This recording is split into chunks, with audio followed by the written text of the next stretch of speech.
This podcast is proudly brought to you by the SiteShed's Business Accelerator program. Now let me ask you a question. Are you fed up and sick and tired of having to depend on other people or other contractors to generate your own work for you? Do you ever just get completely confused with the whole lead generation scenario for your business? Or what about instances where people do come to your door, but they're not your ideal customer? How would you like to be able to generate qualified leads for your customers on demand? If you head across to the siteshed.com/explode, you'll be able to get access to the free training that we've put together, which takes you through the step-by-step process in which we've been able to help clients generate some crazy results in their business. I'm talking results like 179 highly qualified leads within the space of up to 30 days. All of this is very available to you and the training is free. So head across to the siteshed.com/explode and you can check it out for yourself. Giving tradies and contractors around the globe the tools to run a modern business. You're listening to Toolbox Talks from the SiteShed. Now here's your host, Matt Jones. Hello listeners and welcome back to Toolbox Talks on the SiteShed. My name is Matt Jones and you are joining us for part 3 of the Grow the Perfect Business podcast series. In the previous episode, we were talking about personality profiling, and all of the way that we've designed this series is that each episode will stem into the previous. So make sure you go back and check that out because that was really important. And we had world-renowned leadership consultant Peter Cox talking about different personality types and how to ascertain what your personality is, and then as a result, how to communicate with different people of different personalities. Go check that out. In this episode, we're talking about customer profiling. So we're talking about how to, define your target market or, create your customer avatar. And the reason why that is important is because it pretty much dictates all of your marketing and all of your content and the message and more or less everything. It pretty much steers the direction of your business. So it's a very important part of the planning process when you're talking about, okay, well, who is my customer and who am I going to be marketing my product to? So I hope you enjoy this podcast. I'm joined on this episode by Greg Hamlin from Trades Coaching, who many of you listeners would have been familiar with from a couple of previous series that I've done with Greg. There was the How to Stop Competing on Price and Get Paid for Bids, Quotes and Proposals series, which was episode 85 right through to 87. And then there was episode 96 through to 98, which was How to Find Good Contractors and Team Members. They're both fantastic series that we did with Greg. He's a very good business coach, specializes in trades and builders. So go back and check that out. Regardless, I'll have links to that within the show notes. Anyway, enjoy this podcast. Let's dive right in. Greg Hamlin, welcome back to the SiteShed. Thank you for joining us. Problems at all, man. Good to be back. So, Greg, you're part of I've got you down here as part of the Grow Your Perfect Business podcast series. Obviously, for regular listeners, they would be familiar with your previous episodes that you've done on the show. We did a series, going back some time now, which was very good. We dived into a lot of areas. However, your name jumped immediately in the front of my mind when I was planning this part of the series out, because I know you do a lot of stuff in the space of customer profiling and defining target markets and all that kind of stuff. So I'm glad that you can join us today and shed some light on some of these areas. So thank you. No problem. Yeah, good. For the listeners that have not heard Greg before, you can go back and check out the series we did. It was back in episode 85 right through to 87, How to Stop Competing on Price. It was a really good series, and we dived into a lot of cool stuff there. Obviously, Greg, you do a lot of work in the space of coaching with trade-based organizations and builders especially. So what we're talking about today is pretty much part of your process, isn't it? Like, it's one of the steps that you go through. Yeah, so when we go through and we identify, it's really about identifying the target market or the it's called the customer avatar, and that to really, once you can identify with them, then you can start and get your marketing right and get the rest of it right. It like having that clear distinction about who you want to work with, why you want to work with them, and building that, then you can build your marketing and everything else around it, rather than trying to be the old, I don't know if you've ever heard the saying, jack of all trades, master of none. Yeah. So, you don't want to be doing that. So we, in our process, we go through and try to identify the clients we get fairly focused on identifying clients, so that way then they can actually, get to grow your business. You can become an expert in that sort of niche or that sort of area of your business. So. Yeah. This episode, Greg, actually is stemming on from the previous, which we went through personality profiling steps. So we went through, I don't know if you're familiar with the DISC profile or the Florence Littauer approach to personality profiling. Yeah, we use DISC in our business. Yeah. Okay, cool. Yeah, good. So the reason that I decided to place this episode after the previous was if you can get a good understanding of your own personality types and get an understanding of the typical traits of personalities, then it does make it a lot easier to ascertain what your customers are. Yes, exactly. And so now we're sort of moving a little bit more into the customer side of things. However, I think primarily it's very important that you do have some sort of an understanding, even if it's a base level. You don't necessarily have to go and read the book, but it is good to read the book. But if you just understand some of the typical traits of personalities, then when you are communicating with other people, it makes your life a lot easier, and it certainly has had a huge impact on my life, and I'm sure yours as well. Yeah. With the understanding your customer, if you know their personality types, you can actually, you can read, like if they're just like, if you feel like they're an angry person, well, that could be any reason, because they could be a D personality or a C personality. They're more task focused. Where if you're an S personality or an I personality, you're more people focused. So it becomes it's really good when you're in the sales and marketing part of it. And we do a lot around sales, and part of that becomes. And part of the profiling becomes part of our sales process as well. Yeah, awesome. Cool. All right. So when we're talking about customer profiling and customer avatar and that kind of stuff, and defining your target market, I mean, you touched on it just then, but it's something that I see very often. Obviously, with the the digital agency, with a lot of the websites and the marketing strategies you put together and stuff. A lot of people, they do try to be too much to everyone, and they so many people come to us and with that whole mindset of, I want to be number one on Google for block drains, or I want to be number one on Google for plumbing Sydney and this kind of thing, which I suppose is fine if you've got capacity, but a lot of these people don't. So one of the things I really want to talk to you today about was, just being like realistic with your target. And there's nothing wrong, and I harp on about this all the time in the podcast, but if you can get good at niching yourself in a certain way, it certainly makes your marketing a lot easier, because you can really almost become the expert in that area if you apply the right marketing strategies and you apply a good approach to it. So I'd just like to back up, I suppose, what you said there. You don't have to be everything to everyone. You can, if you can get really good at being, really good at one area of your industry, your niche, or whatever it is, then that will often put you in a better marketable position looking forward. Yeah, and the main reason why you need to really get your avatar or customer, your target market identified is, when you start to do your marketing, you can waste a lot of money on marketing if you don't know.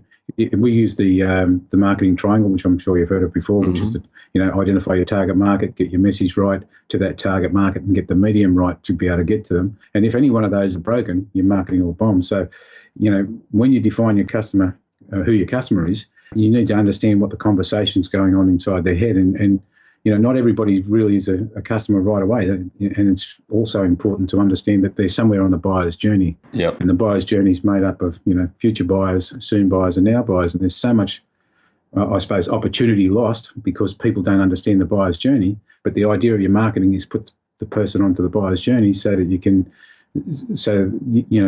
move them along and turn them into a customer. And people focus on that, the now buyers, which really only make up 1 to 5% of the marketplace. But if you understand who your market is and who you're marketing to, then you can then drop them on the buyer's journey. Now, part of the thing you're talking about niching there, and I'm a big believer in niching, but I believe in niching your marketing first, then niche your business, because a lot of people will go out and go, well, a lot of consultants go, hey, you go and niche your market, your business, and then what you're doing is you say no to everything else that's coming in, that's keeping the doors open, and saying yes to stuff that's there, that's coming, but sometimes it might take a little bit of time to get things off the ground. And so depending on your skill set, and that's why we define the target market quite heavily, is, you want to look at things like, and we've got the document that we were talking about earlier, Matt, that I'll put up for the viewers to download if they want. And it's really is a sheet that we use with our private coaching clients around defining the target market. Yeah, cool. And one of the first steps is really identifying,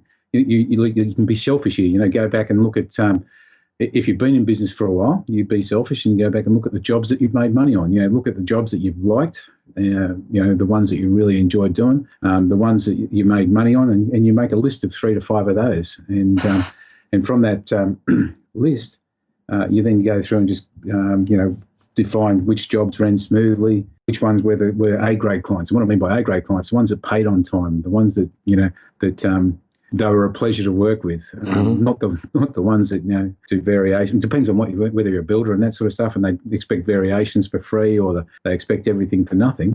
You really want to identify the ones that you enjoyed doing with, the ones that made the most amount of money. And that's why I say be selfish. Now, if you haven't been in business and you're only starting out, well, then you've got to do it from a different perspective. You then start to look at it from a perspective of what would I like to do? What skill set have I got?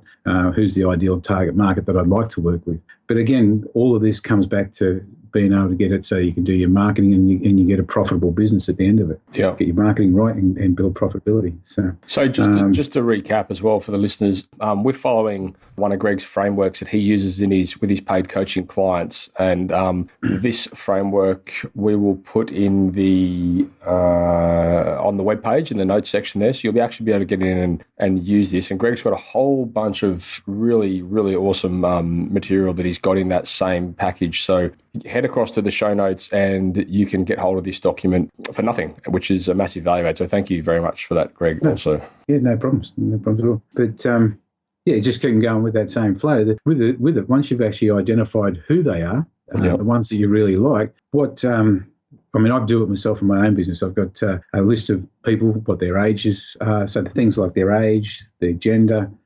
So it's really just starting to build that ideal customer profile. So, getting their age, their gender, their marital status, the number of children. Now, you may not use some of that information, but most of the information, if you can get it all down, what are their goals and objectives? Mm-hmm. So what I mean by goals and objectives, if they're if you're, say, a renovation builder or a plumber that does like higher end, you might work with builders or something like that, or you might work with domestic work and that sort of stuff. What's your ideal client really look like? What's their goals? What's their objectives? And if it's domestic plumbing, it can be domestic plumbing. It doesn't really matter. It's really about, okay, well, their problem is, leaking taps or blocked sewer drains, or could be electricians, any of those sort of things. But if you can find out what their goals and objectives are, what do they want? They want a hassle-free job. What are some of the things that you've heard in the marketplace, Matt, I suppose? Yeah, well, we've done customer profiling in the past, and of course we go through that whole creating an avatar thing. However, typically I think for the purpose of us doing this exercise with our clients, it's more from a branding and marketing targeted point of view. So perhaps it's the same for you, I'm not sure, but I imagine you use the information a lot more holistically throughout everything within your business coaching program, whereas us, we're sort of more specifically, branding and marketing. But, we like to know, like you say, the age demographic, or, perhaps the, what for choice of a worse word, what class of people are they in? Are they extremely wealthy people? Are they retired? Are they, educated? All this kind of stuff. Because then, even from the design process, like when we collaborate with our design team, that will affect, the type of logo that we might design. Like it might, the color schemes, like everything may have some sort of bearing on what that comes back at, from what they come back to us with as their ideal customer avatar sort of thing. What I'm getting at is, what are their goals and wants, and what do they want? They want a website that attracts traffic and converts. Yeah, well, it's interesting you say that, because it's a funny thing, and it's a revelation that it's a paradigm we've recently made a big shift towards. And actually, this is one of the reasons that this whole series came about, was because we realised that typically people are not so much interested in the website. What they want is leads, and they want qualified lead acquisition. So yes, the website is basically the number one foundational tool that you need in order to get that. However, having a website alone won't necessarily earn you these leads and won't get you qualified leads into your door. So you need some sort of marketing strategy behind that in order to achieve that, which is where our whole business accelerator program is going to come into play of this year. So yeah, and that's what I'm getting at is you've got to identify what the client actually wants, and that's part of this exercise is going through and looking at your ideal customer. Like I was saying, you get their demographics out, you get their age, their marital status, let's go back to the construction industry side of things. Why would people want to do an extension on a home, right? Mm-hmm. So if you understand what their goal and objectives are, so what's their wants? They want to have an extension on the home. Why do they actually really want it? Right. And this is the thing, you go back and ask your clients. So if you've been working with clients before, and these 5 or 6 people that you pick out that's going to be the ideal clients that you've worked with in the past, you can go back and actually ask them questions like, do you mind if I ask why did you want the extension? Well, we needed to put in a room on because Johnny and Sarah were sharing rooms together. Okay, so why was that a major problem for you? Well, Johnny and Sarah, they were starting to fight, and Johnny's getting to an age where they shouldn't be sharing their rooms with brothers and sisters. So that's why we decided to do that, or whatever the reason might be. But if you can find their actual why, then you can start and build your marketing material, and you can start and build. You start to understand the conversation that's going on inside their head. Yeah. And then the next part becomes the challenges and pain points. Yes. So what's their challenges and pain points? What are their frustrations and their fears? Now, again, construction industry and plumbers and electricians and the construction industry in general, what are some of the general frustrations that people have with the trades industry in general? So you've got the things like not turning up, not returning phone calls, not doing, not professional in the way they do things, that sort of stuff. And this is where, if you can identify your target market as who's the ideal person, that's like, let's say, it costs as much to work with a high-end client as it does with a low-end client. So you're better off going, in my opinion, going for the low-hanging fruit, the better clients. Mm-hmm. And so what's that better client's frustration? So if you can identify their frustrations, and then solve their problem in your marketing or your process. And that's what this whole objective is, to be able to look at this and say, okay, it's not just your marketing. It's, okay, well, I'm going to provide a better product because I want to work with this type of client. I want to work with more of John rather than more of Denny sort of thing, or more of whoever. Yep. So, I want to do 10 times. If I work with more of him, I'm going to make more money. I'm going to end my days happier. I'm going to have more time. I'm going to have more freedom. If I do all of these little, it's the 80-20 rule. You end up with, 80% of your problems come from, 20% of your customers. Yeah, 20% of customers. But on the other side, the 80% of your money comes from the other 20% of your customers that are good customers. So that's that 80-20 rule thing. So really understanding what their problem is. And if you understand what their problem is, it's been said that if you can clearly articulate their problem better than what they can, you become the expert in the field. Yeah. So understanding those sort of things, just challenges and pains. One of the exercises I've done in the past, actually I still do it with with new clients. We go through like a table more or less, where in the first column we'll have the pain points. So what are the actual pain points they're having? Their sewers overflowing, their kids are fighting because there's not enough room in the bedroom, or whatever it might be, right? And then in the final column there's the result after that's finished. So like, what are they feeling after that has been solved? They can comfortably entertain guests knowing that there's no problems with their drainage. They can, the house is sanitary, or the children are happy and getting along better than they ever have been, etc. And then in the columns in between are basically the steps that you can take as the business, as the solution provider along the way, in order to get them from point A to point B. Mm-hmm. So it basically takes them through that scale, and all along the way you can contribute on how you may be able to solve that problem. Have you ever seen that before? Yep, exactly the same process. One of the processes we use is like, if you identify the problem, what's the actual outcome they're looking for? And that's what I'm saying here is basically what is there, when you're looking back at the goals and objectives in that part of the worksheet, it's really looking at what they actually want. They don't want, do they want an extension on their house? Yep. No, they want the comfort to know that Johnny and Sarah, or whatever the names were I used before, are going to have their own room. Yeah. Or, they want to be able to, it's a bit like what I say to my clients is, you really want to look at what their pain is and take that pain away for them, because if you can take that pain away for them, they'll pay a lot of money for that. They'll pay you what you're worth if you can take the pain away from them and show them how you can take the pain away for them. Yep. You're there to provide the solution. But at the other side of it, you end up selling the dream, and sales, we won't get too far into sales, but sales is really 80% emotion, 20% logic. Yeah. Not everybody wants, you go out and buy the nice red Ferrari, and the guy's sitting there going, okay, I got this because, got my arm out the door and picking up chicks and all that sort of stuff, and then he's got to go home and justify it to his wife and say, yeah, I bought it because we can get from A to B so much quicker, and that's what the sale emotion is part of the sales. You're not speaking from experience, are you, Greg? No, not quite. Right. Seems like you know a lot about that.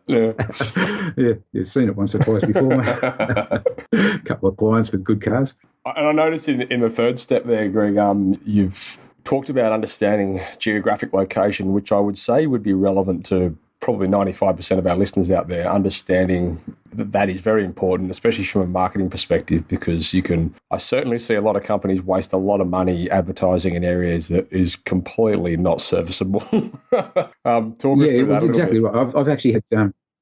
I actually had a person I was talking to the other day. He's a prospector. He's over in Western Australia. They're in a country town, a couple of hours from Perth, and he's won this really big award for the Master Builders Association and that, a prestige award and all that sort of stuff. Hasn't had a job in nearly 12 months in that area. And I asked him the question. I said, "Look, is there any of that type of work in his area?" And he said, "Well, we don't see any of it."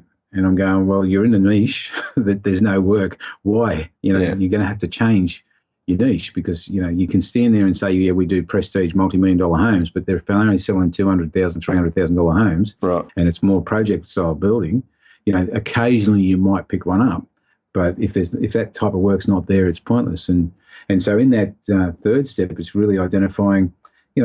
It's great to have a niche that you're going to work with, but if there's no sustainability in that geographical location, then it's pointless. Okay. I misunderstood that, to be honest with you. I thought you were talking more about just, knowing how to target your marketing towards a geographic location, but that does make a lot of sense. You've got to really validate your product, service, niche, vertical, whatever, within that given location, provided there's actually a need for it. Yeah, exactly right. I mean, there's two sides to the coin. You can have you really do need to validate it. There's two sides to the coin. Understand where you're going to market in the first place. And that's part of the third leg of the marketing triangle. Mm-hmm. Understanding who and what and how you're going to get to them.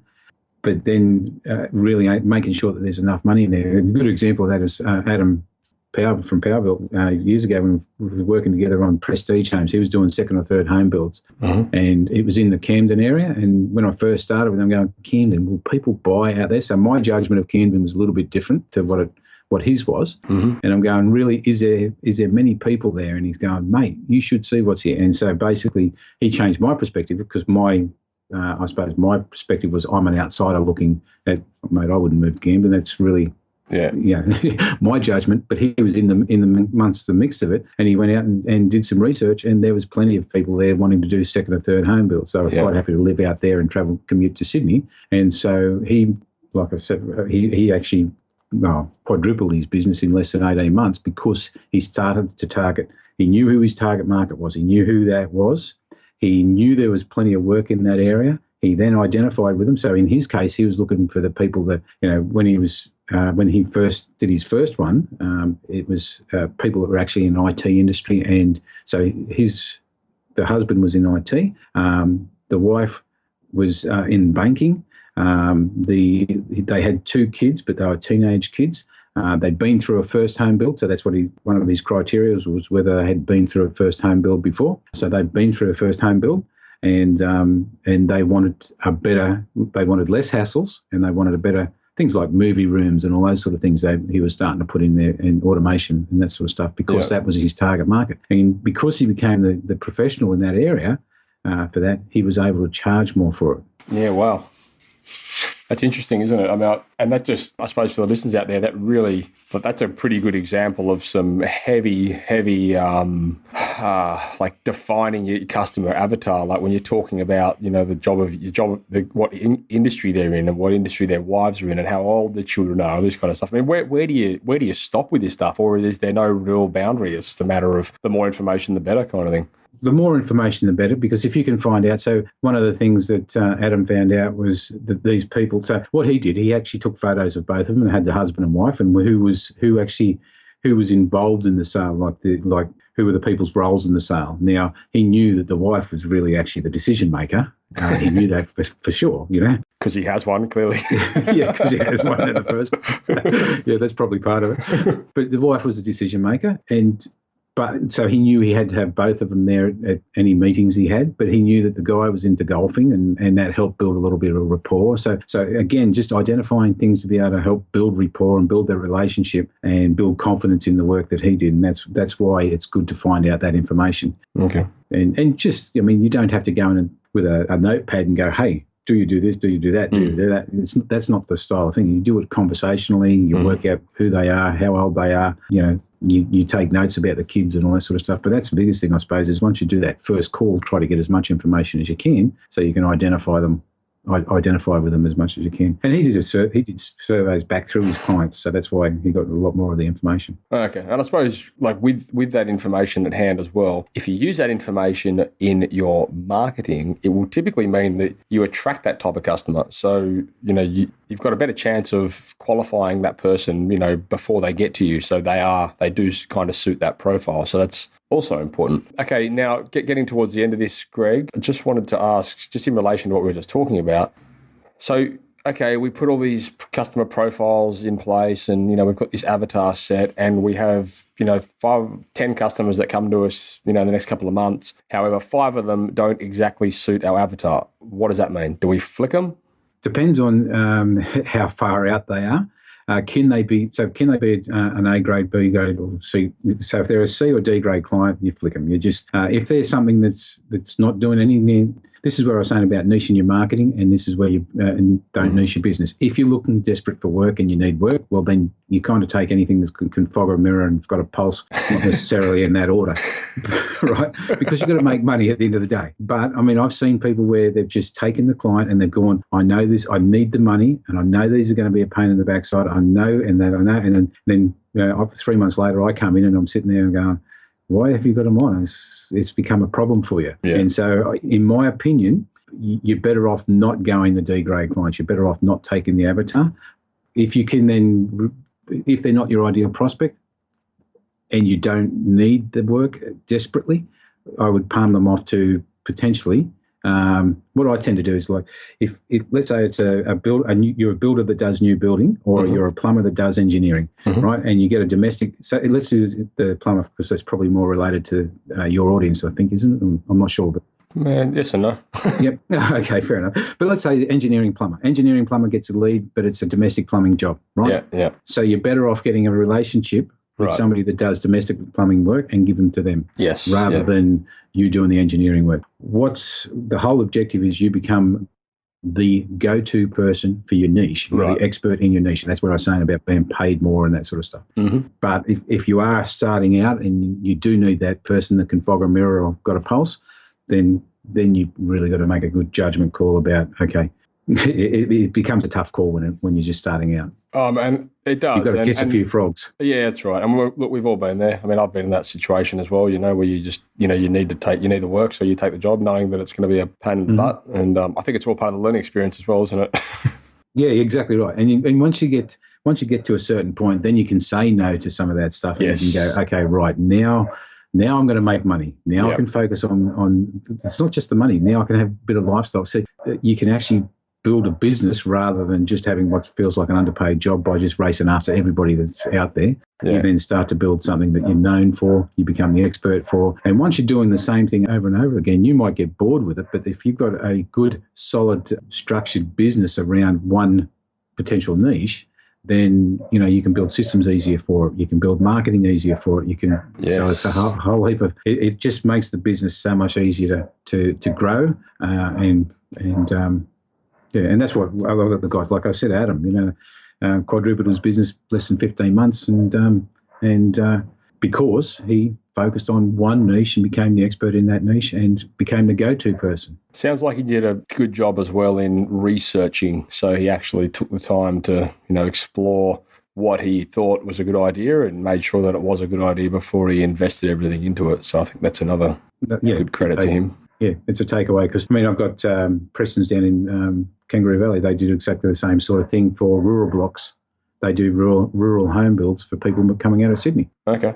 Do exactly the same thing. They made more in 6 months than they were made in bloody 5 years beforehand. Yeah, right. All right. Beautiful. Well, look, I think we'll wrap that up there, Greg. Thank you very much for your time. And for the listeners, once again, if you head across to the show notes, you'll be able to get hold of that framework of Greg's, which I thoroughly encourage you to do because it's really a step-by-step blueprint of how to approach this area of business. So, Greg, thank you very much. No problems at all. And for the listeners, stay tuned. We will be back with a upcoming episode, which is going to be talking about defining your offer. So stay tuned for that one. Thank you once again, Greg, and we'll speak soon. Good on you. Thanks, Matt. Thanks, guys. Thank you for listening to another episode of Toolbox Talks. If you're liking what you hear, then you can head across to thesiteshed.com where you can join our community by signing up to our Toolbox Talks. You'll get sent a weekly notification, which is basically a highlight of everything that we've spoken about during that week, along with any other industry news that may be relevant or specific to the trades. If you're enjoying the show, you can head across to iTunes, Stitcher, or SoundCloud, where you can leave us a review. That would be fantastic, and all the reviews get read out in the show. Likewise, if you have any friends or colleagues that you think would benefit from the show and the episodes that we create, then please go ahead and share it with them.